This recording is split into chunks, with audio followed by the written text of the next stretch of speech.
maamulka Jubba ayaa waxa ay shaaciyeen in dhawaan ay bilaabi doonaan howlgal ka dhan ah goosanka al-shabaab iyadoo maamulku ay dhawaan ciidamo ay ku tababarayeen duleedka magaalada Kismaayo ay ku sheegeen in howlgalladaasi ay ka qayb qaadan doonaan. Faafahinta warkaasi waxa magaalada Kismaayo inooga soo diray wariyahayaga Mas'uud Cabdullaahi. ciidamaduna muddooyinkii ugu dambeeyay uu tababar uga socday duleedka magaalada Kismaayo xarunta gobolka Jubbada Hoose ayaa maanta halkaasi lagu soo bandhigay. ciidamaduna aad u fara badan ayaa waxa maanta loo qaybiyay dariis cusub oo ay ku howlgali doonaan. sidoo kale waxa ciidamada lagu wareejiyay hub iyo gaadiid nooca dagaalka oo loogu talagalay inay dagaal kula galaan al-shabaab.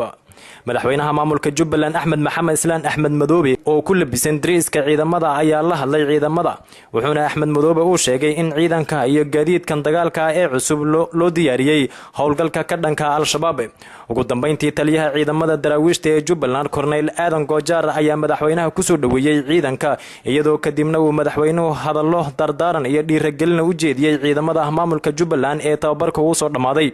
madaxweynaha maamulka Jubbaland ayaa xusay in abaabul dagaal uu ku wajahan yahay ururka al-shabaab isla markaana loogu talagalay in ay ciidamadu qaban doonaan degmooyin iyo deegaano cusub. wuxuuna sheegay madaxweynuhu in sidoo kale deegaamo badan oo ka tirsan gobolka Gado iyo sidoo kale gobolada Jubbooyinka uu ka socdo abaabulkan ciidan waxaana degmooyinkaasi uu ka socdo abaabulku kamid ah magaalada Afmadow, Doolow iyo Dhobley. ciidankan waxaan aad ugu bogaadinayaa muddadii ay ku jireen tababarka sidii fiicneed ee ismaqalka lahayd ee wanaagsaneyd ay ku dhamaysteen tababarkooda. waxay hadda diyaarka u yihiin ay tahay inay ka qayb qaataan la dagaalanka munxarifiinta ama la dagaalanka argagixisada ama la dagaalanka nimankan dallaawayaasha ee mujtamaca Soomaaliyeed iyo caalamka dhibaatada ku haya.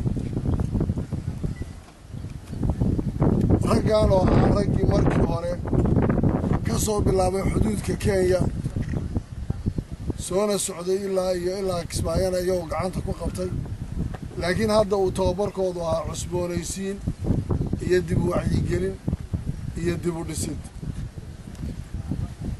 iyo iyagoo markii hore kala ahaa ciidamo Kamaanga iyo Raskamboni iyo magacyo noocaas laakiin markii dambe ay noqdeen ciidan la isku dhafay oo ciidankii Jubbaland qaadanayana ciidankaasi magaca daraawiish aanan rajaynaya qaybaha dambana inaan si dhaqso ah ugu xidhi doono muddada hadda inoogu soo horeysay degdega kulligoodna la diyaarin doono. waxaan u diyaar garoobaynaa ay tahay cadowga aan la dagaalamayno oo aan ixtiraamka iyo xurmada bisha Ramadaanna aqoonin bal ka dhigtay dhaqan inay yiraahdaan Ramadaan baan ku cibaadaysanaa anaguna iyaga ku cibaadaysanaa hadii la yiraahdo. sababta waxay iyagu sheeganayaan oo waxay ku ciyaareen laakiin anagu wax dhabaan u sheegayna. taa marka waxaan doonayaa inaan ciidankaas iyagana ugu hambaliyo muddadii ay tababar ku jireen sida fiican ay u qaateen sida fiican ay u diyaar garoobeen iyagii saraakiishooduba ciidamada kale kulligood ay leedahay Jubbaland laga soo bilaabo iyo ilaa kuwa Raskamboni iyagana qaar tababar loo xiriyo kuwa la xareynaya ay yihiin howlgalkan aan bilaabi doono hadii la yiraahdo sida ugu dhaqsaha badan. waxaa jira ciidamo kale oo weli tababarku u socdo kuwaas oo la filayo in goordhow uu soo gabagabo tababarku isla markaana ay ku biiraan howlgalladan la doonayo al-shabaab in laga saaro meelaha ay kaga sugan yihiin gobolada Jubbooyinka iyo Gado.